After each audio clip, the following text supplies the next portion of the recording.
प्रभात बच्चों, sunrise education academy Samdari में आपका स्वागत है। आज हम बच्चों पढ़ने जा रहे हैं संकेत धारिता लघु कथा। संकेत धारिता लघु कथा अर्थात जो भी शब्द हैं वो आपके मंजूषा में दिए हुए होंगे। मंजूषा अर्थात बॉक्स, और जिसको पढ़ते हुए आपको जो नीचे लिखी जो कहानी है उसमें आपको फिलिप करना है। तो हम साथ साथ पढ़ेंगे और उसका हिंदी अर्थ भी समझेंगे और वो ऑप्शन भी भरेंगे। तो प्रश्न आपके एग्ज़ाम में इस तरीके से आएगा, अधोलिखितानां लघु कथां मंजूषायां प्रदत्त पद सहायताय पूरयित्वा लिखत। इसमें मंजूषा है जिसमें ये शब्द दिए हुए हैं नीत्वा, आत्मान, काकः, मुखात्, गृहीतम, लोमसा, स्वमूर्खतायां, यावत्, रोटिकाम, गायसी और वृक्ष है। तो सबसे पहले हम जो है प्रथम लाइन पढ़ेंगे। एकस्मिन् वृक्षे एकः, इसमें जो खाली जगह है इसमें आ जाएगा काकः। काकः यानी कौआ। निवसति, इसमें एक वृक्ष पर एक कौआ निवास करता था या रहता था। तस्य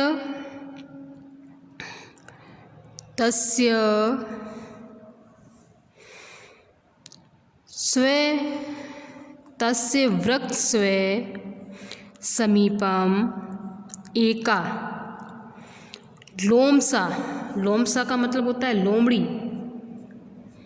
लोमसा का मतलब लोमड़ी, यानी उसी वृक्ष के पास में एक लोमड़ी अपि निवसति, इसमें उसी वृक्ष के पास में एक लोमड़ी भी रहती थी। फिर एकदा सह काकः एकाम रोटिकाम, इसमें आ जाएगा रोटी काम। तो एक बार जो वो कौआ था वह एक रोटी लेकर आया, कहीं से आनियत यानी लेकर आया। लोमसा तम दृष्ट्वा केनापि उपायेन रोटिकाम, यानी कि चौथे में आएगा गृहीतम। गृहीतम, तो इस लाइन का अर्थ होगा जो लोमड़ी थी, लोमड़ी जो है तम यानी कौवे के लिए आया। ये लोमड़ी ने कौवे को देखकर किसी भी तरीके का जो उसने उपाय सोचा कि मैं कोई भी उपाय सोचकर रोटी का जो रोटी है उसको मैं गृहीतम यानी ग्रहण करूँगी, यानी उसके पास जो रोटी है उसको मैं ले लूँगी। सह यानी वह, सह वृक्षस्य, वृक्ष से,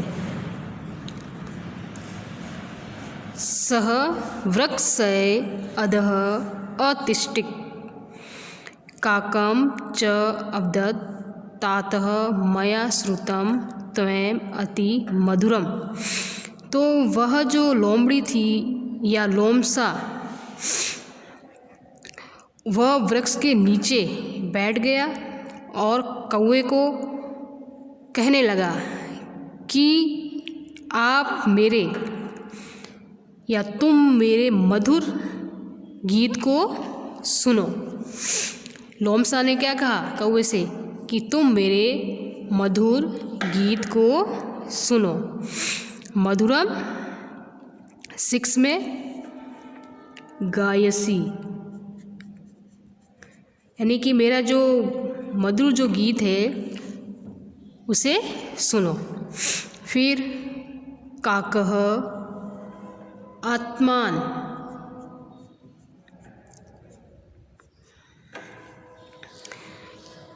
लोमसे ने कहा कि तुम जो है गीत है तुम्हारा जो गीत है वो बहुत ही मधुर है। तो काकः आत्मान प्रशंसां श्रुत्वा प्रसन्न अभवत्। कौवा जो है आत्मान यानी स्वयं की प्रशंसा सुनकर क्या हुआ? प्रसन्न हुआ। स गर्वो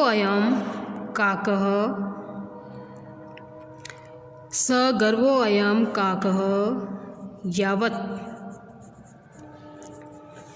गायति तावत् विव्रतान।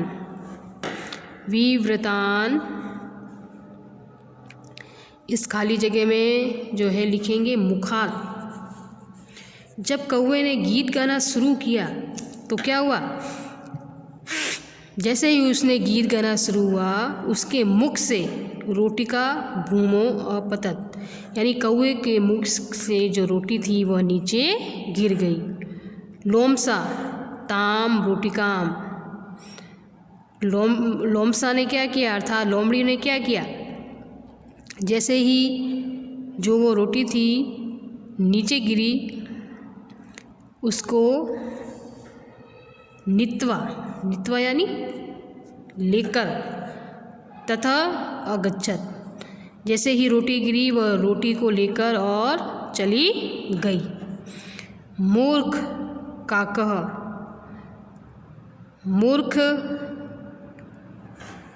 मूर्ख कौवा क्या स्वयं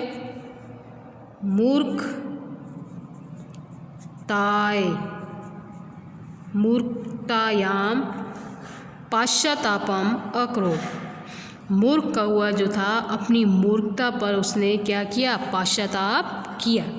यानी कि लोमड़ी तो चालाक थी, उसे तो उसके मुख की जो रोटी थी वो लेनी थी, इसलिए उसने कौवे से कहा कि तुम कोई गीत गाओ, तुम बहुत ही सुंदर या बहुत ही मधुर गीत गाते हो। तो एक बार वापस आप जो है इस कहानी का अर्थ सुन लें। एकस्मिन् वृक्षे एकः काकः निवसन्ति स्म। किसी वृक्ष पर एक कौवा रहता था। तस्य वृक्षस्य समीपे एकाम लोमसा अपि निवसति स्म। और उसी वृक्ष के पास में एक लोमड़ी भी रहती थी। एकदा स काकः एकाम रोटिकाम आनयत्। एक बार वह कौवा कहीं से एक रोटी लेकर आ गया। लोमसा तं दृष्ट्वा केनापि उपायेन रोटिकां ग्रहीतुम् इच्छेत्। तो लोमड़ी ने उसे देखकर एक उपाय सोचा कि मैं जो है उसकी रोटी किसी भी तरीके से ले लूँ। स वृक्षस्य अधः अतिष्ठ काकं च अवदत्। वह वृक्ष के नीचे बैठी और कौवे से उसने कहा, तातः मया श्रुतं त्वं अति मधुरं गायसि। कि तात मैंने सुना है कि तुम बहुत ही सुंदर या मधुर गीत गाते हो। काकः आत्मान प्रशंसा श्रुत्वा प्रसन्न अभवत्। कौवा जो था स्वयं की प्रशंसा सुनकर प्रसन्न हो गया और गर्व के साथ स गर्वो अयम काकः यावत् गायति तावत् विव्रतान मुखात् रोटिकाम भूमो अपतत्। और जैसे ही उसने गीत गाना शुरू किया कि उसकी जो रोटी थी वह मुख से नीचे गिर पड़ी, अर्थात भूमि पर गिर पड़ी। ताम रोटिकाम नीत्वा ततः अगच्छत्। और लोमड़ी उस रोटी को लेकर चली गई। मूर्ख काकः स्वमूर्खतायां पाश्चातापम अकरोत्। और मूर्ख कौवे ने स्वयं की मूर्खता पर क्या किया?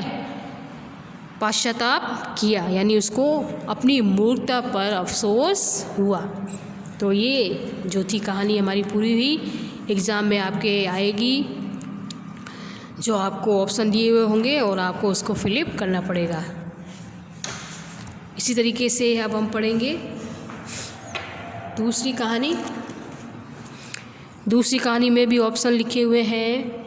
असिचित वस्त्राणि अनुभूय गजः क्षमाम अपाणिका पंगलिकः लहम मार्गे सरितः शोचिकस्य क्रुध स्नानत्वा और शुचिकाम।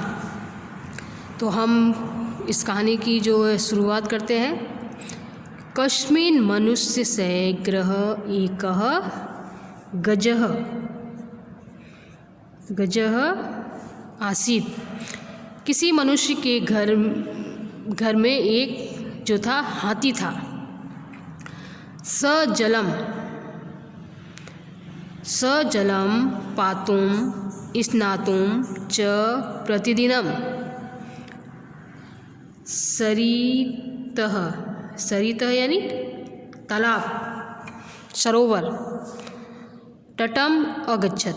तो वह जल पीने और नहाने के लिए प्रतिदिन जो है नदी में या सरोवर में जाता था। कौन जाता था? हाथी गज। तत्र आपणिका मार्गे तस्मै किमपि खादितुम यच्छन्ति। और आते समय एक दुकान थी। आपणिका यानी जब वह रास्ते में आता था तो एक दुकान थी मार्ग में। तो उस दुकान में जो व्यक्ति था या जो भी वो दुकान चलाता था उसे खाने के लिए कुछ ना कुछ देता था। चौथा में मार्गे एकस्य शोचिकस्य आपणम आसीत्। और मार्ग में एक दर्जी की दुकान थी। किसकी दुकान थी? बाजार में एक दर्जी की दुकान थी। यानी कि यहाँ पे जिसकी भी बात हो रही थी, रास्ते में जब वो आता था तो वो किसकी दुकान थी? मार्ग में दर्जी की। शोचिकस्य यानी दर्जी। सह अब इसमें पांचवी खाली जगह जो भरनी है। सह वस्त्राणी यानी वस्त्रों को। सीवयति इसमें सह यहाँ पे आया है दर्जी के लिए। तो वह वस्त्रों को सीता था। कौन सीता था? दर्जी। एकदा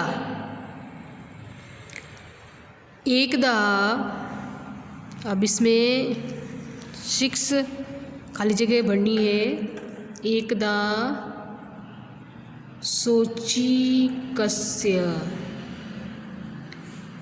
शोचिकस्य पुत्र गजस्य करे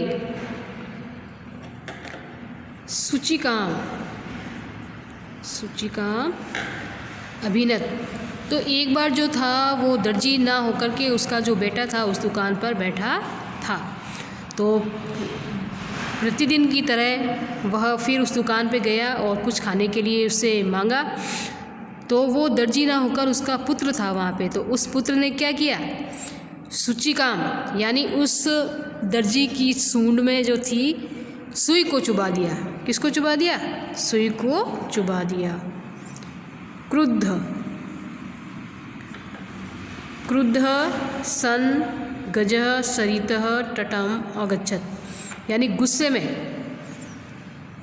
उस हाथी को क्या आ गया? मन में गुस्सा आ गया और वह जो हाथी था नदी के पास गया, तट पे गया। तत्र स्नानत्वा यानी स्नान करके, जलम च पीत्वा स्वय करे यानी कि अपनी सूंड में जो है जलम च पीत्वा स्वय करे पंगली कलह जलम आनायत। तो वहाँ उसने स्नान किया और पानी को जल पिया और अपनी सूंड में वह जल भी लेकर आया। उसने अपनी सूंड में क्या? बहुत सारा जल भर लिया। शोचिकस्य आपणम स्यूतेषु वस्त्रेषु फिर असिचित। तो वो जल जो है अपनी सूंड में भर के लाया था। उसने दर्जी की जो दुकान थी सारे कपड़ों में उसने वो पानी जो है छिड़क दिया, यानी उसके दर्जी के सारे कपड़े उसने खराब कर दिए। तो तदा शोचिकस्य पुत्र आत्मग्लानिम अनुभूव अति खिन्न अभवत। तो फिर क्या हुआ, तब उस दर्जी के पुत्र को अपने स्वयं के ऊपर आत्मग्लानि उसने अनुभव की और वह बहुत ही खिन्न हो गया, यानी मन ही मन वो बहुत चिढ़ गया कि मेरे स्वयं की गलती की वजह से आज मुझे क्या हानि हो गई। मतलब उसने जो सुई हाथी की सूंड में चुभाई थी, तो उसका बदला लेने के लिए हाथी ने क्या किया, अपनी सूंड में जल लेकर आया और सारी दुकान में या सारे वस्त्रों पर उसने वो जल छिड़क दिया, उसके सारे कपड़े उसने खराब कर दिए हाथी ने। सह गजह अयच्छत, इसमें आ जाएगा क्षमाम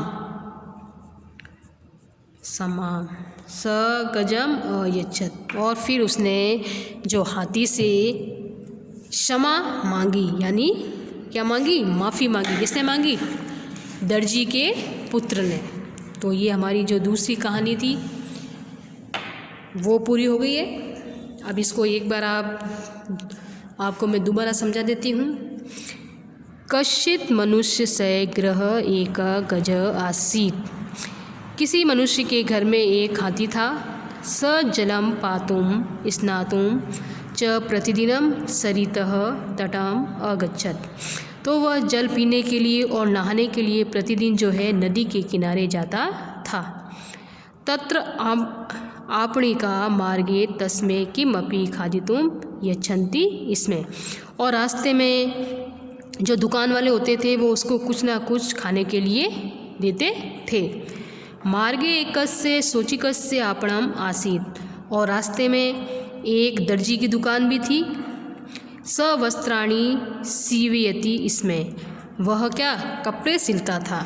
एकदा शोचिकस्य पुत्र गजस्य करे सूचिकाम अभिनत, तो एक बार जो था दर्जी नहीं था बल्कि उसका पुत्र था, उसने क्या किया, उस दर्जी की सूंड में जो है सुई चुभा दी। उसने कुछ खाने के लिए मांगा तो उसने उसकी सूंड में जो है सुई चुभा दी।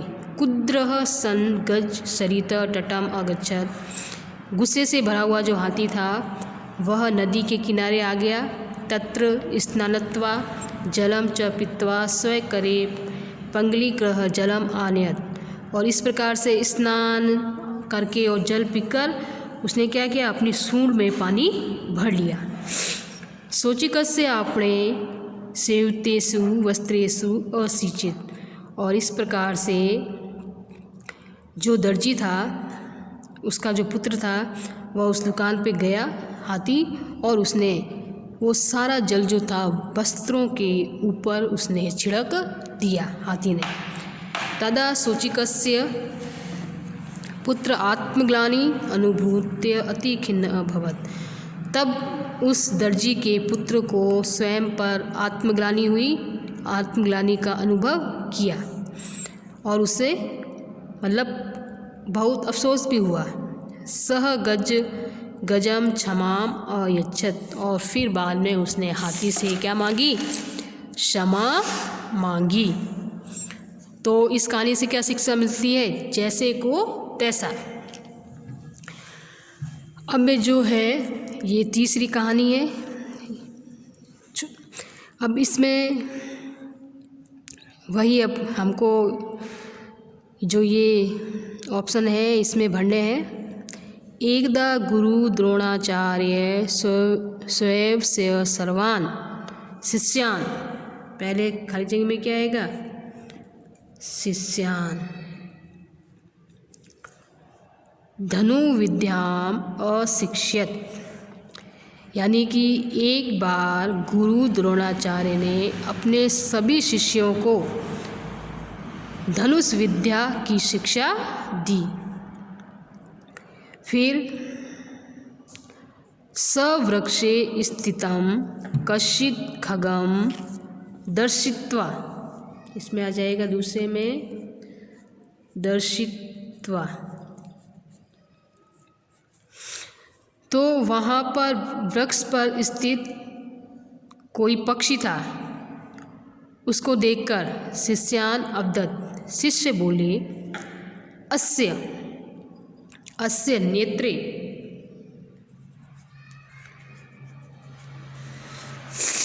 शिष्यान अवदत् अस्य नेत्रे लक्ष्यम साध्यत, कि जो ये पक्षी है इसकी जो आँख है वह हमें लक्ष्य बनाना है, उसकी आँख पर हमें क्या ध्यान रखना है और उसकी आँख को ही हमें निशाना बनाना है।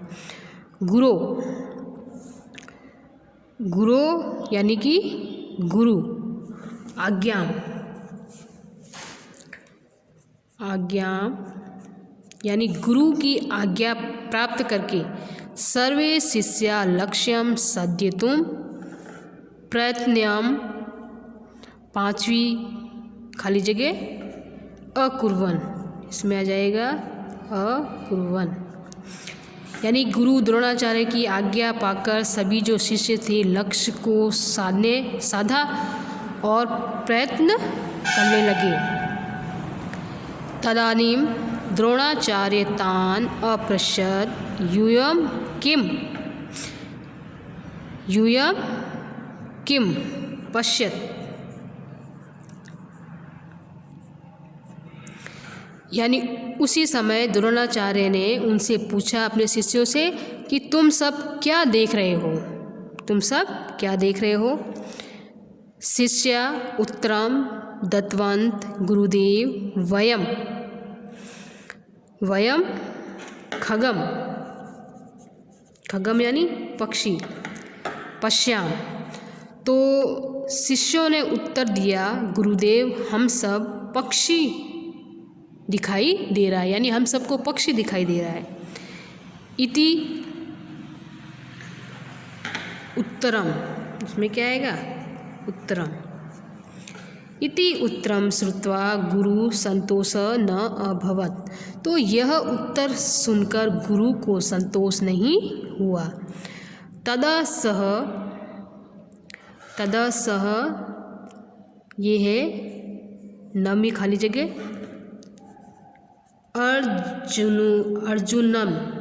अर्जुनम उनका प्रिय चित्र था, अर्जुन जो था वो उनका प्रिय चित्र था। तब उन्होंने अर्जुन को आहुर बुलाया, अपृच्छत् और पूछा, भो अर्जुन त्वं किम पश्यसि, यानी कि हे अर्जुन तुम्हें क्या दिखाई दे रहा है। फिर उसके बाद में जो अर्जुन था उसने कहा, अर्जुन अवदत्, यानी अर्जुन बोला, हे गुरु अहम खगस्य नेत्रम पश्यामि, यानी कि मुझे जो है पक्षी का नेत्र ही दिखाई दे रहा है। अर्जुनस्य लक्ष्यम प्रति एकाग्रता यानी कि ध्यान, एक ही चीज़ पर उसका जो एकाग्रता थी उसका ध्यान था।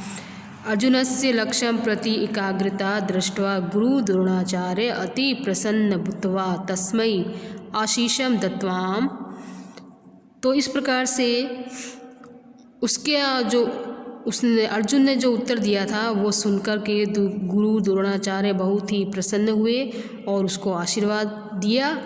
और यत् त्वं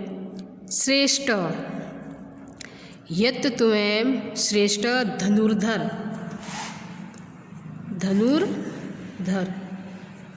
यानी कि तुम जो हो श्रेष्ठ धनुर्धर हो।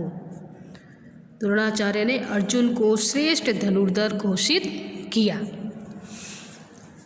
अर्जुन गुरुवे अनमत, अर्जुन ने गुरु को प्रणाम किया। अतएव अर्जुन द्रोणाचार्यस्य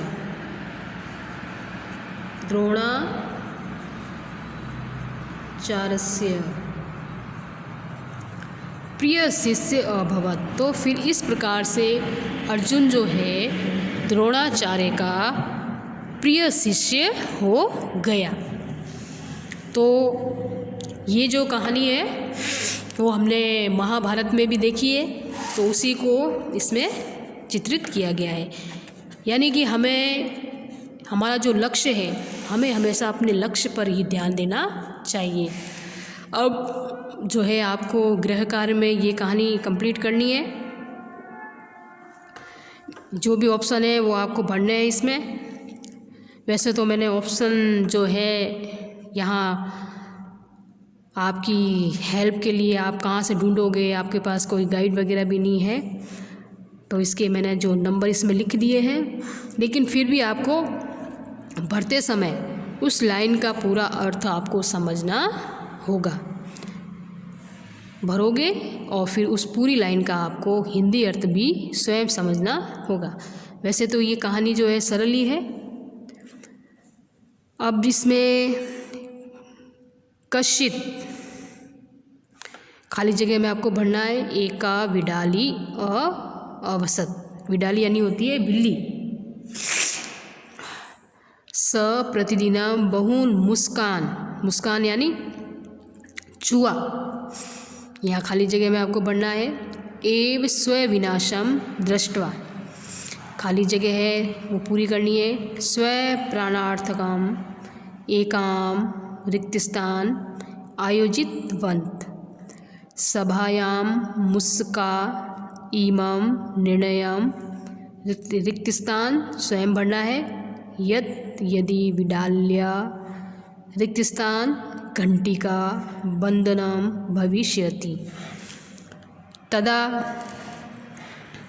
तदा तस्यां नादम रिक्तस्थान वयं स्वविलं गमिष्यामा एवं श्रुत्वा तेषु मुस्केषु एकः रिक्तस्थान मूषकः किंचित विचार्यान् तान् अपृच्छत् कः तस्या ग्रीवायां रिक्तस्थान करिष्यति। तदानीम् एव रिक्तस्थान आगता ताम रिक्तस्थान सर्वे मूषका स्वविलं पलायिता। तो ये कहानी आपको स्वयं भरनी है इसमें से होमवर्क के लिए। बाकी वाली जो मैंने करवाई है वो भी आपको करनी है उत्तर पुस्तिका में। तो आज का जो हमारा ये कहानी संवाद कहानी का जो ये चैप्टर था ये पूरा हो गया है। वैसे तो ये बहुत सारी कहानियाँ हैं, लेकिन मैंने आपको यहाँ पे 3 और 1 4 कहानी ही करवाई है। बाकी वाली जो कहानी है वो आपकी बुक में तो नहीं मिलेंगी, लेकिन जो संस्कृत की जो गाइड है उसमें बहुत सारी कहानी दी हुई है। तो आप उन कहानियों को प्रतिदिन जो है पढ़ने से आपकी प्रैक्टिस होएगी तो आपको पढ़ने में कोई भी आसानी, कोई भी कठिनाई नहीं आएगी। तो आपको जो है ये बाकी वाली कहानियाँ बुक में से पढ़नी है और आपका जो काम है वो काम भी आपको करना है पूरा टाइम से। और अब जो है आपकी स्कूल में डाउट क्लास चल रही है प्रतिदिन, तो आप स्कूल भी आइए और स्कूल में हम आपको स्टार्टिंग से वापस पढ़ा रहे हैं। तो आप कृपा करके स्कूल में भी आइए। तो आज का जो हमारा ये कहानी वाला जो पार्ट था वो पूरा हो गया है। तो आज के लिए हम इतना ही बाकी का हम जो है बाद में करेंगे। आपको अपनी कॉपी में राइटिंग से काम करना है, जमा के आपको अपना ये जो काम है, जो वर्क है, जो आपको मिल रहा है, इसे आपको करना है। जल्दबाजी में आप ये काम नहीं करेंगे, क्योंकि जल्दबाजी में काम करोगे तो जो आपने जो लिखा हुआ जो है वो आपको स्वयं को ही समझ में नहीं आएगा और फिर आपको ही जो है तकलीफ़ होएगी। तो इसलिए आप अपनी उत्तर पुस्तिका में जो काम है वो एकदम सुनिश्चित तरीके से पूर्ण करना है। तो आज के लिए इतना ही बहुत है। ओके बच्चों।